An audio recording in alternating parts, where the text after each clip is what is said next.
Air ইন্ডিয়ার বিলাসবহুল Dreamliner take অফের কয়েক সেকেন্ডের মধ্যেই পুড়ে ছারখার স্বপ্ন উড়ান। 242 জন যাত্রীর মধ্যে বিমানে জীবিত মাত্র একজন।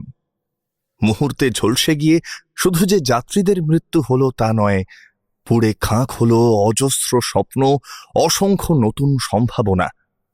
কারা তারা? আহমেদাবাদের অভিশপ্ত বিমানটির ক্যাপ্টেনের দায়িত্বে ছিলেন সুমিত সাভারওয়াল। চাকরি ছেড়ে দিয়ে এবার থেকে বাবার সঙ্গে থাকবেন।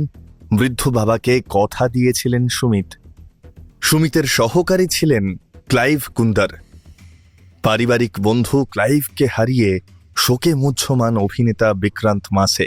কুকি মেতেই সংঘর্ষে অগ্নিগর্ভ মণিপুর। অভিশপ্ত বিমানে প্রাণ গেল 2 মণিপুরী কন্যার। এয়ার ইন্ডিয়ার কেবিন ক্রিউ রশ্মি কুমারী। পেশার পাশাপাশি পরিচিত ছিলেন ট্রাভেল ইনফ্লুয়েন্সার হিসাবেও।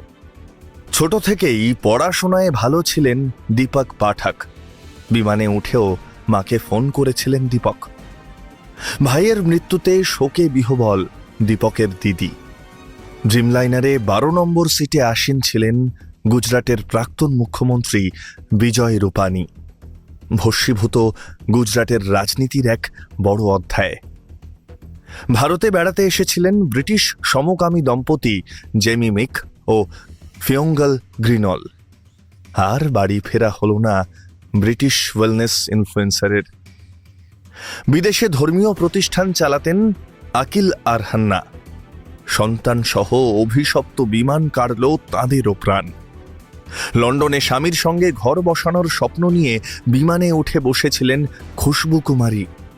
30 সেকেন্ডে খাঁক নববধূ খুশবুর সংসারের স্বপ্ন। লন্ডনে নতুন করে শুরু করার স্বপ্ন নিয়ে ড্রিমলাইনারে সওয়ার হয়েছিলেন চিকিৎসক দম্পতি প্রতীক ও কমিও।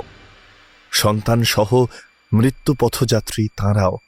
মেয়ের সঙ্গে দেখা করতে অভিশপ্ত বিমানে উঠেছিলেন কুরুক্ষেত্র গ্রামের বাসিন্দা অঞ্জু শর্মা।